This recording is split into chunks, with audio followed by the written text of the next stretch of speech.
Welcome back. Healing Steps to Wellness. I'm Dr. J.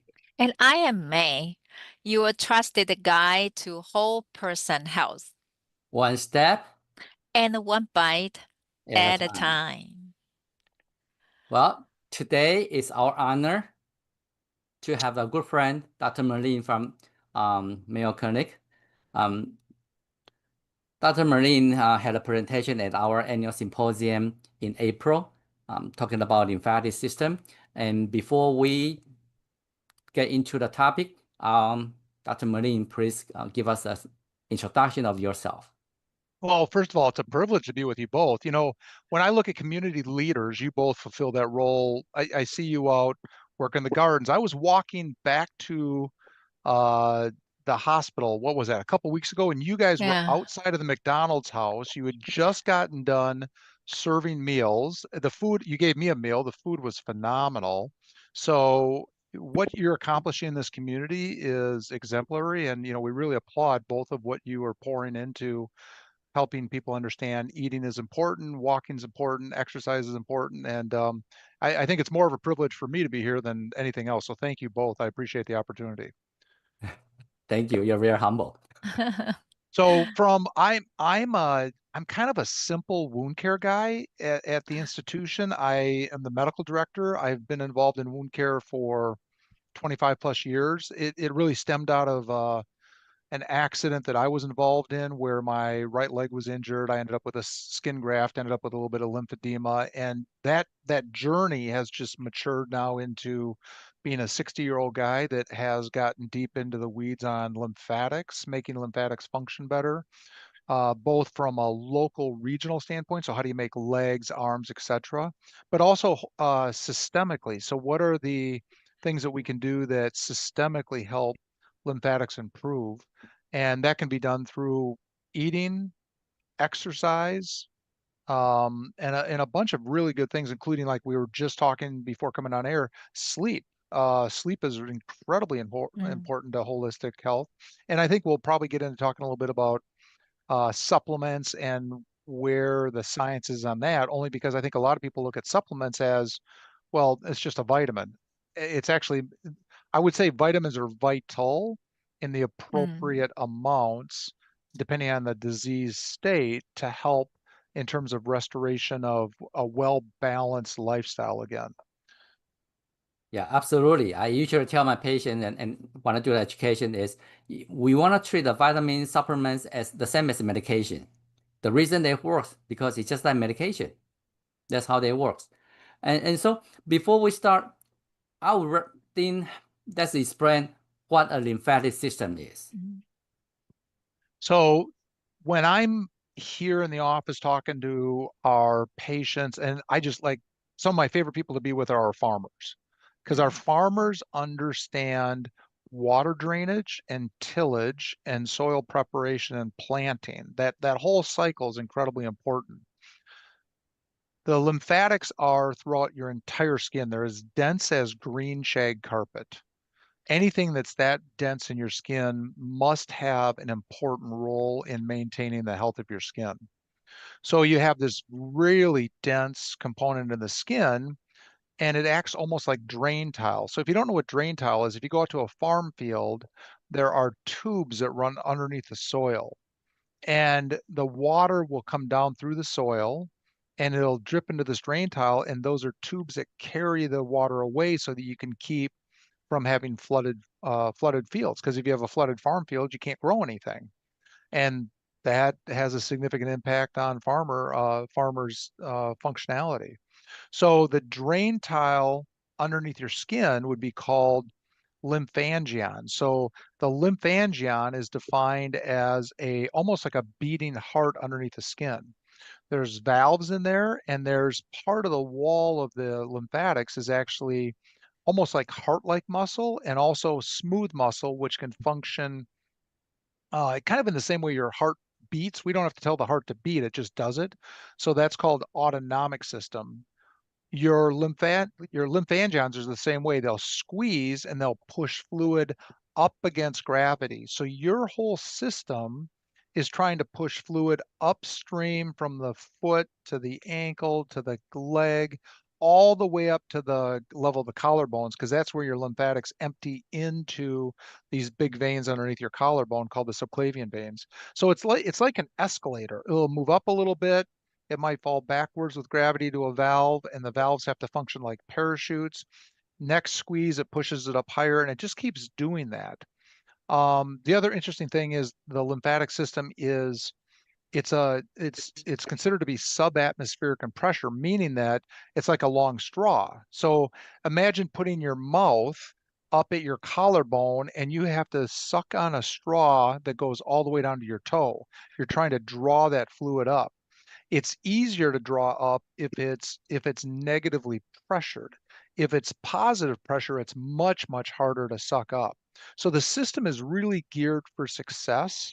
And when we see patients in here in the wound clinic with venous ulcerations, diabetic foot ulcerations, other trauma, almost always their lymphatic systems are not functioning. And that's part of the reason they're not healing, because your lymphatic system, besides taking care of the fluid, is also incredibly important in the immune system.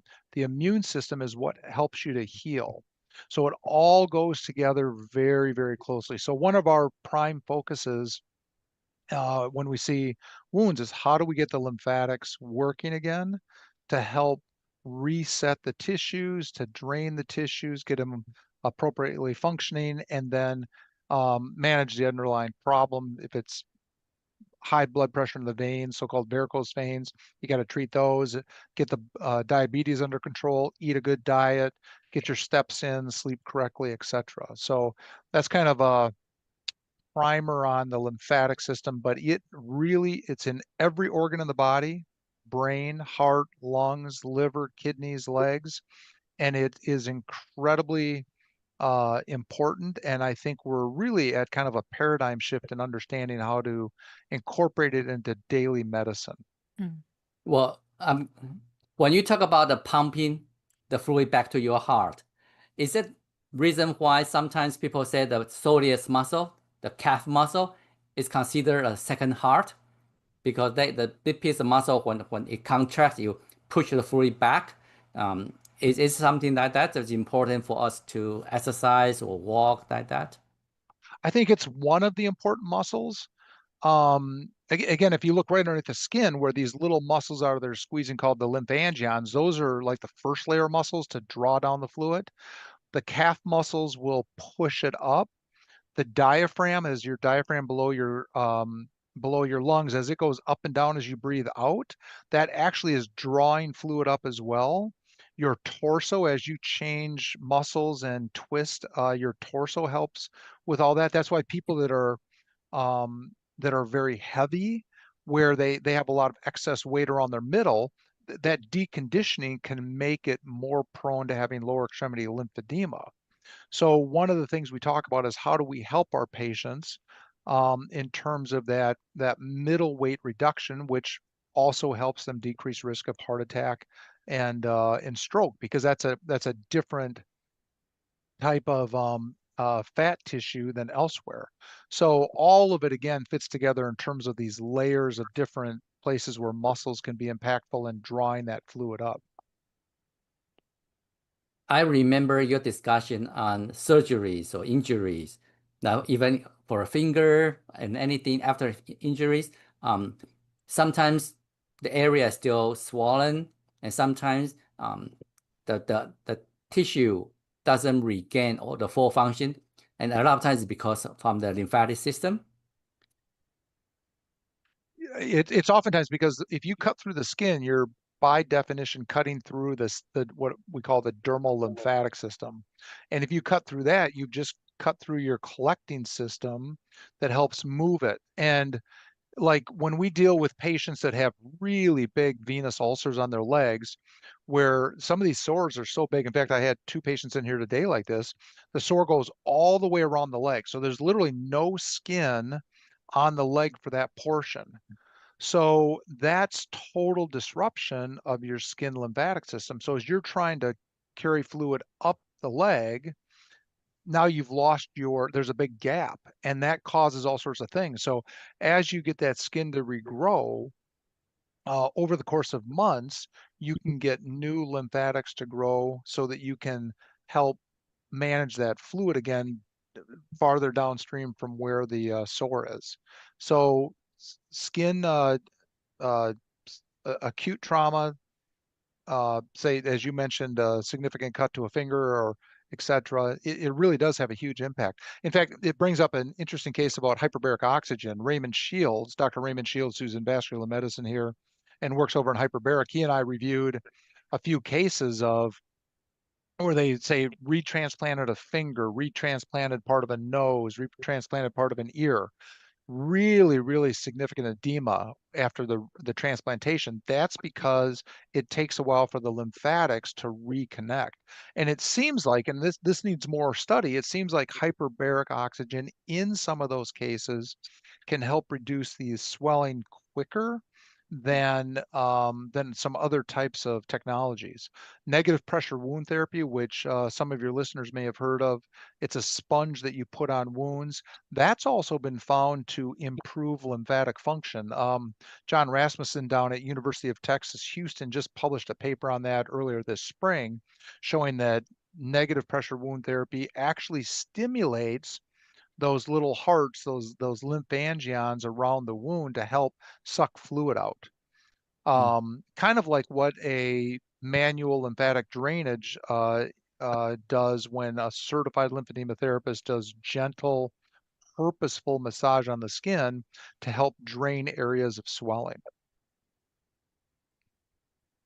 I want to pause for a minute to ask a question. I'm still processing. Very Okay. interesting. You know,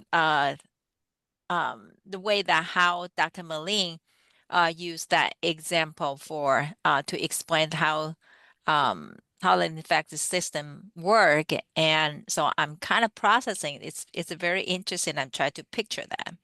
So I've been thinking about we saw some people they have a very severe edema issue when they are when they have a hypertension or the type 2 diabetes. So in order for them to heal their venous issue, so then to help them better control their diabetes and their hypertension is kind of is critical, right? So you, Dr. Malin, you also mentioned about exercise, nutrition, sleep. So what comes to like a most important step that you normally advise your patient? Well, I think let's just start local first, and then we can talk regional and holistic or whole body. If we're talking about patients with the most common type of ulcer in the lower Mm-hmm. extremities in the United States, it's called a venous leg ulcer, Mm-hmm. typically associated with varicose veins. But what's the other um, name for it is phlebolymphedema, because we know that anybody with a sore caused by varicose veins, by definition, has lymphatics that are not working. So it's two system failure. So compression would be standard of care, wearing good compression stockings or wearing some type of compression. There's many different types of compressions that we use when we're talking about wounds, including, they kind of look like ace bandages. They're not ace bandages. They're called short stretch wraps. Same thing that a Mm-hmm. certified lymphedema therapist will use with their lymphedema patients. And so treating that local area and getting all the extra swelling and edema out is very critical to maximizing arterial blood flow, because like roots of a tree or roots of a plant, the finest little root part of the root system is the most critical. That's where water absorption occurs. That's where nutrient absorption occurs. And so you've got to get that. But if the field is flooded, then you can't transfer nutrients and oxygen, and that's why you get the sores. Mm-hmm. So as you naturally decrease the size of the leg by the compression, you'll maximize the arterial flow. And that's even in patients that have a palpable pulse. Just because you can feel a pulse in their foot doesn't mean they're going to heal if you don't take care of the swelling, because you're not maximizing the blood flow at the blood vessels the size of your hair. Really, really important. And then the other standard of care besides compression would be see a physician that treats veins. You get an ultrasound to look at what veins are not functioning. And those can be treated with very non-invasive ways now, with different types of heat. There's laser, there's a radio frequency ablation, which is kind of like a microwave. And then you can even inject foam into veins called foam sclerotherapy to get veins to shut down. But preventing that reverse venous blood flow into the sore, compression, that's what helps to get patients healed that have venous leg ulcers. It's similar in diabetics. The interesting thing about diabetics is high blood sugars and a high what's called a hemoglobin A1C. So brief explanation on that. Your red blood cells typically last in your body 120 days, and then they're recycled by your body system. So that red blood cell, if it's sitting in blood that's really got a lot of sugar in it, that sugar attaches to the red blood cell, and so what's called your A1C will go up over the course of that 120 days. So if your hemoglobin A1C is greater than 7, that usually means your diabetes control could improve. And diabetes is a hard disease. I mean, it's kind of like a cancer. It's not a cancer, but kind of like a cancer, and you got to deal with it every day. You got to take treatments for it, and it's something you have for life. It's a very hard disease to have. But the diabetes makes your blood vessels very leaky. So think of a road that's got pavers on it, bricks. If those bricks are separated too much and it rains, all that rain pours below the bricks and damages the soil under the bricks, and then the bricks all fall apart. That's what's happening in all your blood vessels in diabetes. It slowly destroys all the blood vessels over the course of time. And this is why people get changes in their retinal function. This is why people get changes in their kidney function, in their nerve function, in the arteries in their legs. This is why the heart attack rate is higher, why stroke rate is higher, and why having a toe amputated or a leg amputated is higher, because it's contributing to development of peripheral arterial disease. So blood sugar control every day is critical. And there are these foods called high glycemic index foods and low glycemic index foods. And then there's foods that have fiber. So let's just pretend I'm going to show you something. Don't tell anybody this is in my drawer, okay? Snicker bar. I know you guys are going, he's got Snicker bar in his drawer. That's like insane. But like if you ate this is a high glycemic index food. My blood sugar is going to go straight up and straight down.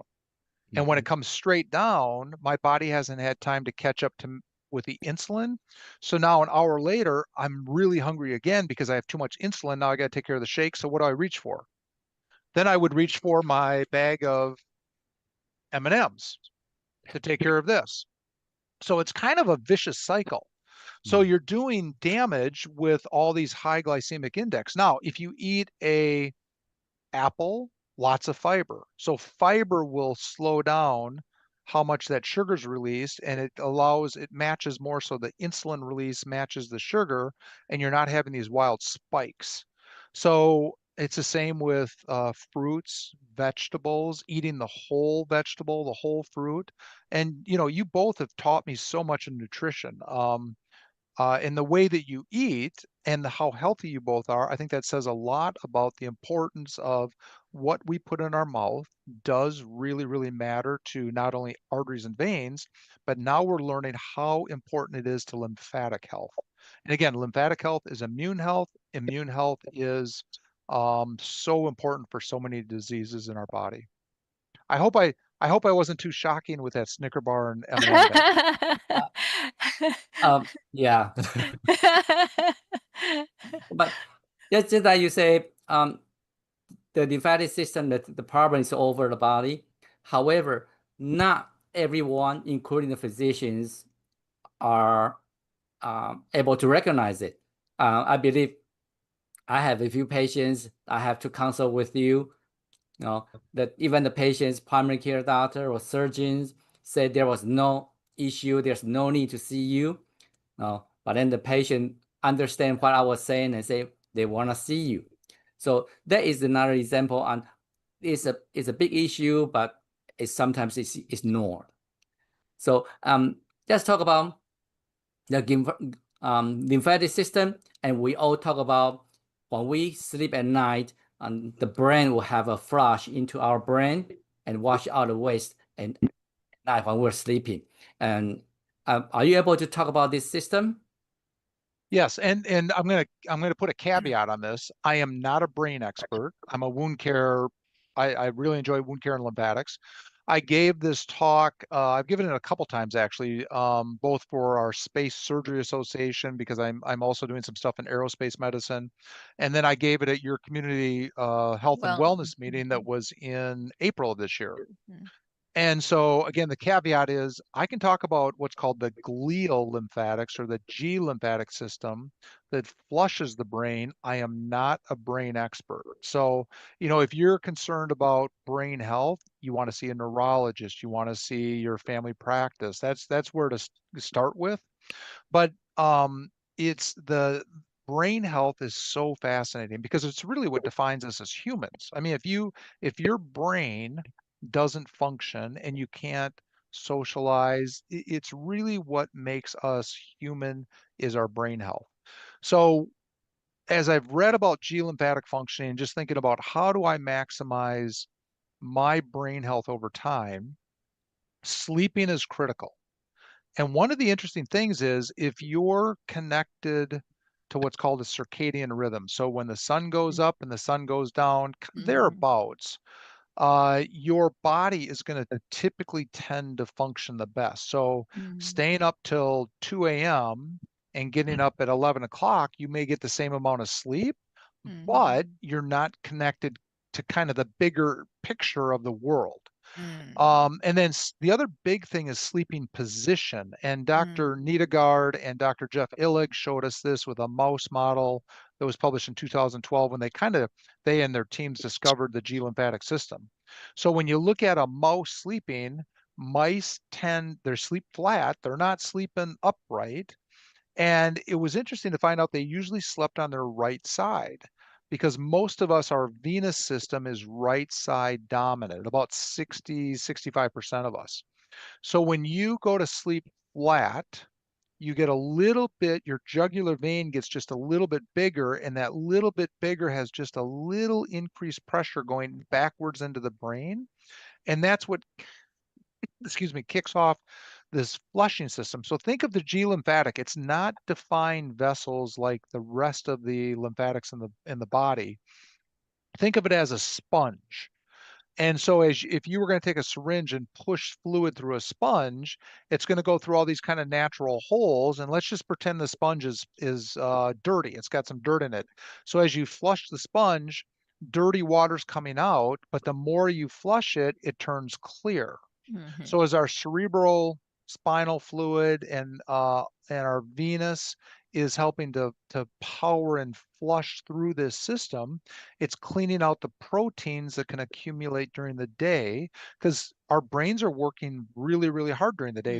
There's lots of cellular turnover, lots of oxygen use. And so there's all kind of this dirty water that builds up in your brain over the course of the day. It's got to go someplace. So if it doesn't come out of the skull and recirculate to be repurposed, it's going to stay up here. Well, ultimately, these proteins are kind of like they become gooey and almost gummy and they stick. And then they start to have changes to your brain. So next thing you know, over the course of 20, 30 years, instead of your brain being like a nice soft sponge that's easy to push fluid through and drain, now your sponge starts to feel like one of those really hard sponges that you've used for 10 years and it sits down in your kitchen and your wife says, "Why are you using that sponge? It's old and it's gross." So that sponge that is really now and if you tried to even push fluid through it, no fluid would go through it because it's so dense and it's so clogged. That's a brain that's now has disease, but that whole process starts way upstream. So brain health, probably starts in your 20s and 30s. And I think things like don't smoke, don't drink too much alcohol. Alcohol is very hard on the liver. Alcohol is very hard on the brain. Um, trying to avoid developing diabetes, eating good holistic food, lots of fruits, lots of vegetables, probably less on the meat, more on the vegetables is probably more important. It's not what our culture says about what we should eat, but brain health would tell you that. And I just got done reading a book this weekend called Lymph and Longevity. Yes. It's written by a cardiovascular surgeon named Dr. Gerald Lamole. And I started reading it Friday night, couldn't put it down. 3/4 of the book, phenomenal. And the last third was kind of about recipes and supplements and stuff like that. But if you look at the recipes, it's interesting because it all matched up very, very closely with our friend that wrote the 30-Day Alzheimer's book, who were from Loma Linda, Dr. Is it Shiraz? Dr. Sturshide. Yeah, so Dr. Dean Sturshide and yeah, the doctors, the married couple, and boy, what an honor to meet them. But if you look at their book, which is beautiful, I'd recommend getting that book too. Their book principles match lymphatic health principles. And I don't think that's a coincidence. I think that the better you eat for your lymphatics, you're accomplishing the same thing of eating for your brain. The other big thing is hydration. Lots of clean water. And I get patients that come in that drink a lot of diet sodas. And I ask them to read the diet soda label and what percent of that diet soda is actually naturally part of your body. It's the water only. All the rest of it is artificial. So there's been some work out of Cleveland Clinic showing that some artificial sodas and diet sodas may contribute to heart disease. I think there's going to be more data coming out on that over the course of time, but I would suggest stick to clean water, stick to flavored waters, and try to stay away from a lot of the soda and the diet soda consumption. Again, a regular soda is no different than eating a Snicker bar. It's going to be, and I'm not saying anything bad about Snickers. We're not. I don't want is Snickers sponsoring today's broadcast? No, not even No, okay. broccoli. Okay, so we're okay. We're okay on the conversation. So I just don't want to villainize anything, but if we could put up pictures of community gardens and things like that, that's just such that is so important. If you go back to the last time America was truly, truly healthy, the vast majority of America was healthy, it was right at the end of World War II.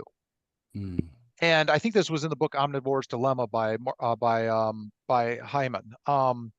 I think what was going on, as I best recall from him describing it, is there had to be sugar rationing and meat rationing during World War II because it was too expensive and there wasn't enough production for it because the production was on the war effort. 40% of Americans had a victory garden.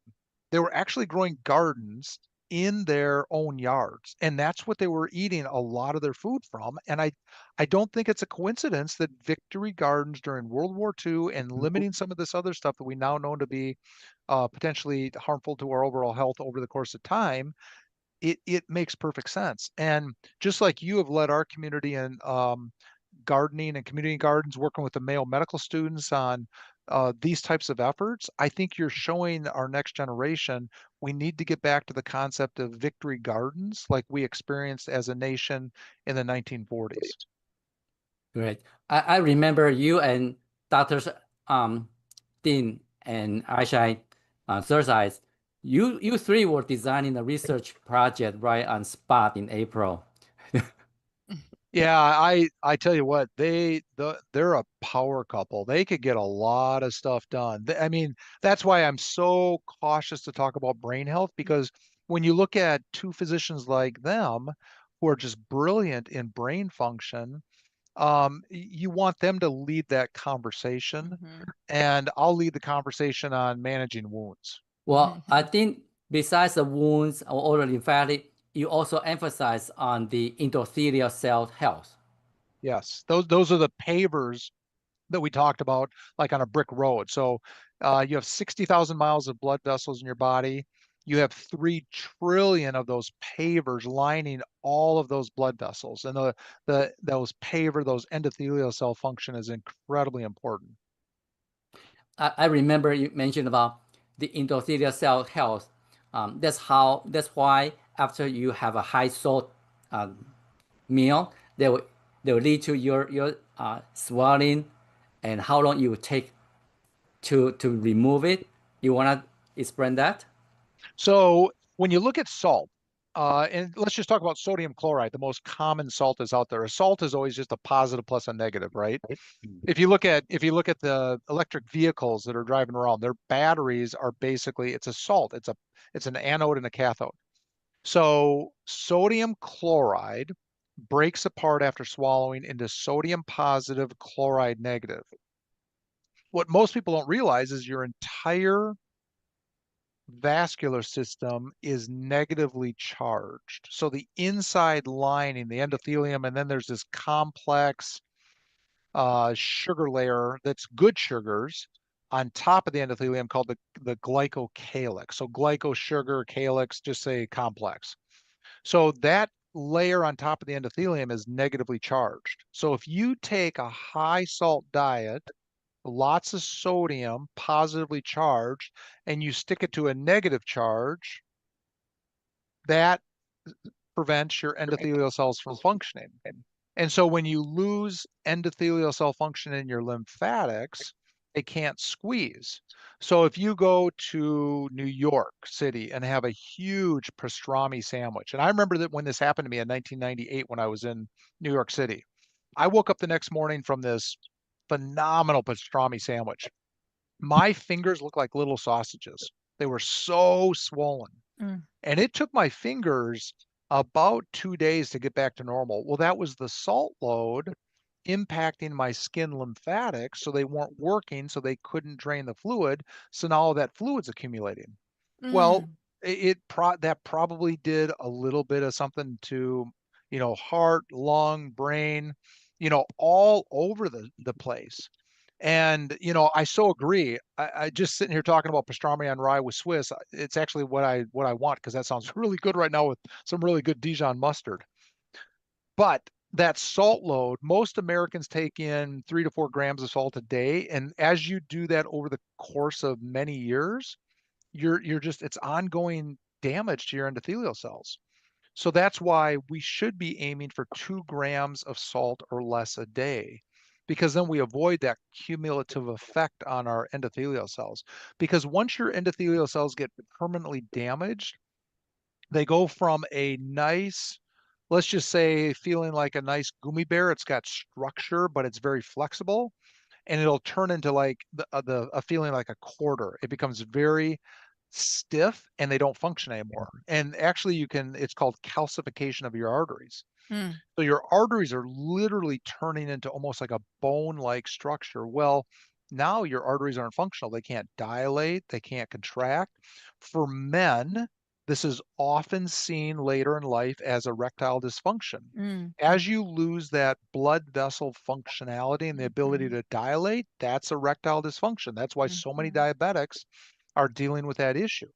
So again, I think if the three of us had an opportunity where we would start this education, it's with the 25, 26 year olds and the 30 year olds and the 40 year olds, because if we're going to have an impact on the tsunami of healthcare disorders that are going on in the United States, I mean, it almost seems like so many things now they're in epidemic levels or endemic levels. I think we got to start changing what's going on in our 20 and our 30 year olds to impact health when you're 60, 70, 80. Right. Mm. People don't see that far, and also because the stiff artery, and that's one of the reasons why people have hypertension, because they have to pump harder since the vessels are not flexible now. Yes, you lose that Mhm. ability to open up or dilate the vessels. Mhm. Well, I think we talked a lot, and we probably scared a lot of people already. Well, in Well, fact, I think this is a very eye-opening, the way that how Dr. Melin is able to explain how the brain can, how sleep actually affect the brain function and the sponge. Now, I have the picture of the sponge got gum up and cannot have the fluid go through, and eventually I have to get rid of the sponge and get a new sponge. Okay, so our brain sponge. Are you talking Um, about a brain transplant? I'm thinking about how could the nutrition, plus the good sleep, can help us clean up this brain sponge. Right? Isn't that a great picture for people to think about how important it is to be mindful about the time, not only the duration of the sleep, uh, but also what time go to sleep and what time get up. It really make a huge difference. And I remember after Dr. Molin's presentation in April, a lot of people talk about, okay, I have to pay attention on my position, sleep, and when should I go back to sleep, and the number of hours. This is amazing. Yeah, and some of the data shows that sleeping flat is certainly better than sleeping on with your head elevated. Now, there are some people who really, really struggle to sleep with their head of their bed flat because they might have heart failure, kidney failure, Mm, liver failure. They might have low back pain. mhm, Probably, and Jing, I'm sure you run into this too. Probably 20 to 30% of our patient population, they sleep in a chair. mm, And so if your brain is always up here, it makes it harder. Now, and this seems counterintuitive. You would think if my brain is up here, I'll drain this fluid down quicker. It's actually, if you're sleeping with your head up, you drain the brain slower. Draining flat is the best way to get to pull the fluid out of the brain. It's actually similar to the legs. You'll hear people say that I go to bed with swollen legs. I wake up in the morning, my legs are not swollen anymore. It's the same concept at the opposite end. It's pulling the fluid out. Then when you get up, put your legs down, the swelling cycle starts all over again. And so that's why we talk about elevation, wearing compression socks, etc. mm, And you made a statement that made me think about scaring people. None of this is meant to scare people. Education is mhm, so important, and the job you both do for educating empowers people. mhm, And if we're going to help with brain power, I think it's empowering. And I do think that people can make a difference. I don't think there's a point where you say all's lost. I think, and again, Dean and his wife, Uh, um, look at their look. Dr. Yeah, Aisha. Yeah. Yes, yes. Look at their cookbook.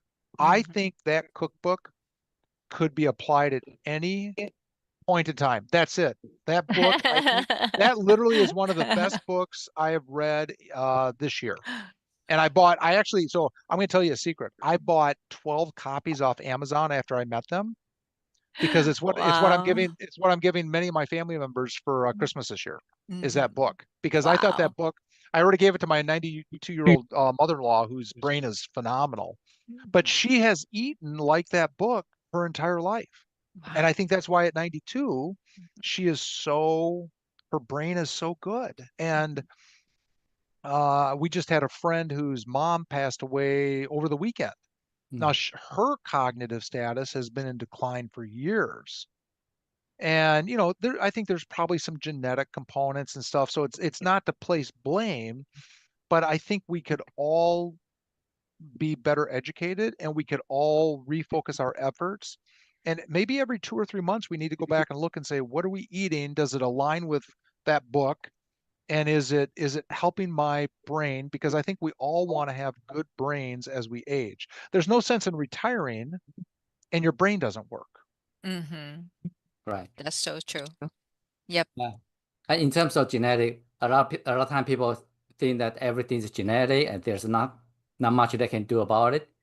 So that's another thing we have to really educate them. Is the lifestyle. What would I to say is the gene pull the trigger. I'm sorry, the gene load the gun and our lifestyle pull the trigger. So that's the thing that we have. Yeah. And there's a couple different thoughts on the genetics. There's the genetics we think of as the chromosomes, right? But there's also these genetics that impact blood vessel health. And for some people, if you've got a little bit of an abnormality in the specific to the genetics for the blood vessel health, taking B vitamins, taking vitamin C as a flavonoid, taking vitamin D3, taking diosmin hesperidin, which is a has been used in Europe for, gosh, 50 years, 10 randomized controlled studies, massive data on that. We just started selling diosmin hesperidin here because the data was so good. So there are some things, supplements, that in the correct dosing, taken as purified, well produced, and almost all those supplements are going to be a little bit more expensive. So buying a bunch of cheap supplements, I think all it does is it gives you expensive urine. And if I could, I would love to see that in the next 5 to 10 years, we draw blood at specific genetic differences, and we can personalize how to treat those patients. So if again, let's go back and talk about aerospace medicine, what NASA has done down in their biochemistry lab, where the leadership down there is Dr. Scott Smith and Dr. Sarah Zwart. And 12, 13 years ago, they actually led the effort that helped determine part of why astronaut eye health was changing in the International Space Station. And they looked at their genetic differences in some of the astronauts, and they just published a really good report within the past year that one astronaut who had severe eye changes. Now, the eye is part of your brain, and it's a lot of dense small blood vessels, right? So it's kind of like an eye into the body. When your eye's not working, that tells you a lot about what's going on in the body.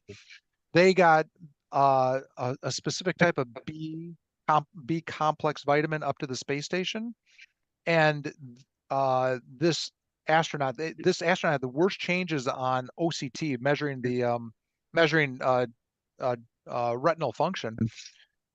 This, by 2 weeks later after taking this B complex, the changes had dramatically improved. And that was the only thing that changed for this astronaut. And obviously, astronauts eat incredibly well on the space station, right? I mean, they're followed very closely, calories, exercise, etc. But a B vitamin made a huge difference in how the retinal health was. You can't have an astronaut on orbit without functioning eyes. It's too difficult. And I go back to that case and how brilliant the work that Scott Smith and Sarah Zwart have done over the course of time to put together those biochemistry markers and then go back and trace it upstream to what the genetic differences were that are causing this. I would like to apply the exact same principles because that's small blood vessel health. That's how we heal our patients, is getting small blood vessels and lymphatics to work.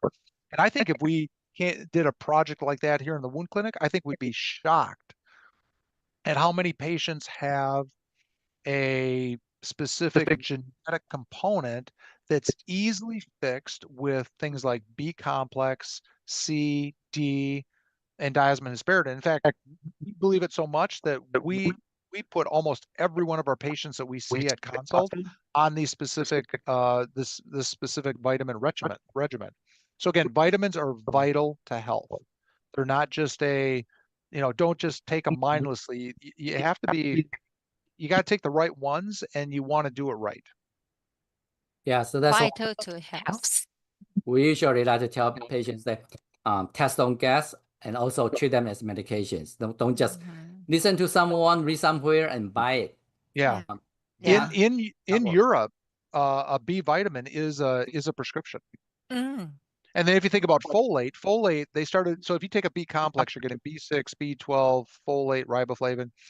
So you can get B6 here very easily, but remember, they also put folate in our water system. They started that, or in our food system, I'm sorry. They started doing that in 1998.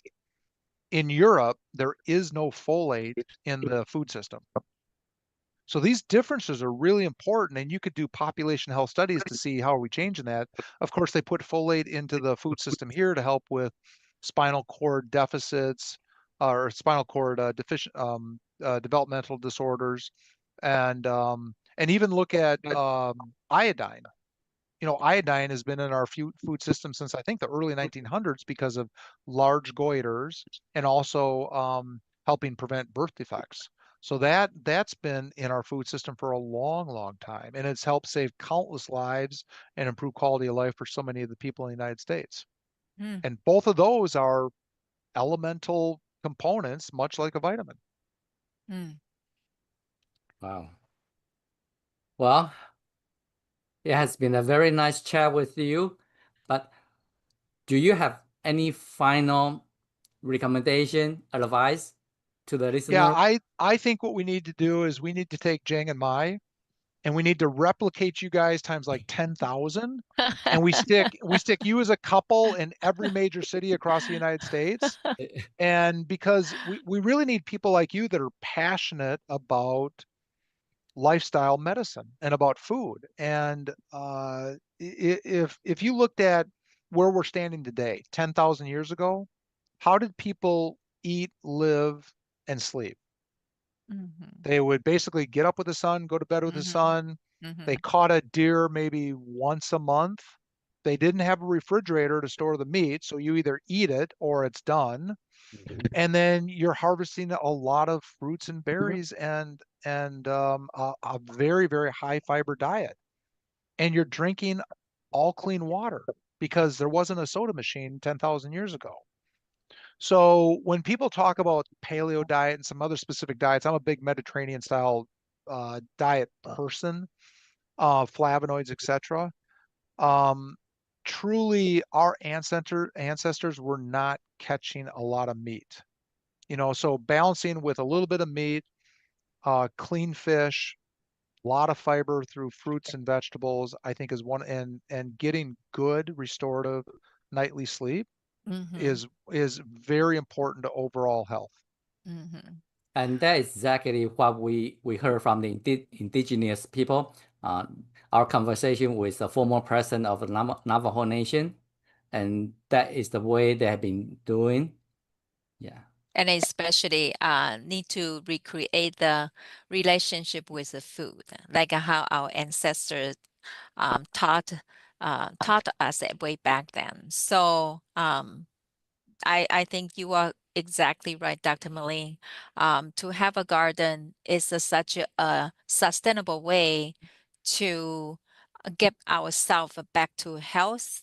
In order to work, in order to have a garden, you gotta put some effort, and it kind of catch your attention. You walk around, you move it, harvest, and share the food with your friend, neighbor. It's such a great way to connect with people as well. Yes. So Dr. Merlin, if anyone has any questions, are they able to send you questions?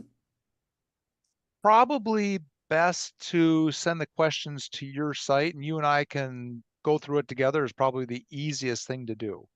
Sure. Hmm. Absolutely. Hmm. Yeah. Absolutely. Thank you. We also have a pleasure to have Dr. Melin return to our eighth annual Community Wellness Symposium in 2026 to give us a topic on this subject related to more toward the hypertension. So, From um, the endothelial cells mhm, mhm. standpoint. So we Yeah, are very it's excited. I was so impressed with your meeting. It was terrific, very professional, well attended. I was humbled to speak right after Brian Carlson, who's here in plastic Uh, surgery, had given his talk and his life's journey, and Brian's message is incredibly powerful as well. So, yeah, it's a great honor to be able to come back and speak again next year. I appreciate the invite. Well, oh, thank you. thank you so much. And uh, our keynote speaker next year will be the president of American Medical Association, Dr. Bobby McMullen. So you So will share yeah, the we are stage. very excited. Amazing, We're very amazing that excited.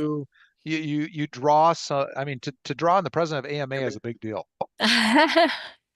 To have you also is a big deal to I our I'm audience. I'm your neighbor. I'm happy to support. Well, that's the thing. People in Rochester, we just don't really realize how big, how famous Mayo Clinic is really is. When I was doing my fellowship, I saw the laboratory director, my fellowship director, day in, day out. I didn't see anything about him until one day we went to a conference in Switzerland. And I saw all those international orthopedic surgeons coming to coming to him and say, "Oh, Dr. Han." I was like, "Whoa, who is this guy?" Yeah, Yeah, it's a privilege to shake Dr. Hahn's hand as well. What a gentleman. yeah. Yeah. Uh, So, we really appreciate your time, and I know you are very, very busy. So, thank you for sharing all this knowledge with us. Now, me as a non-clinical person, be able to digest it and use a very simple term to explain to people why sleep is so important. Sleep position is so important. There's so many things for me to share with people while we are on the road to do our health talk and cooking show. So this truly can benefit so many lives. We really thank you so much for your precious time. S- so Jen, should we close our podcast today? Sure. Well, thanks for joining us on Healing Step to Wellness. I'm Dr. J. And I'm May, guiding you toward the whole person health one One step and one bite at a at a time. time. See See you you next next time. time. Thank you so much. Thank you.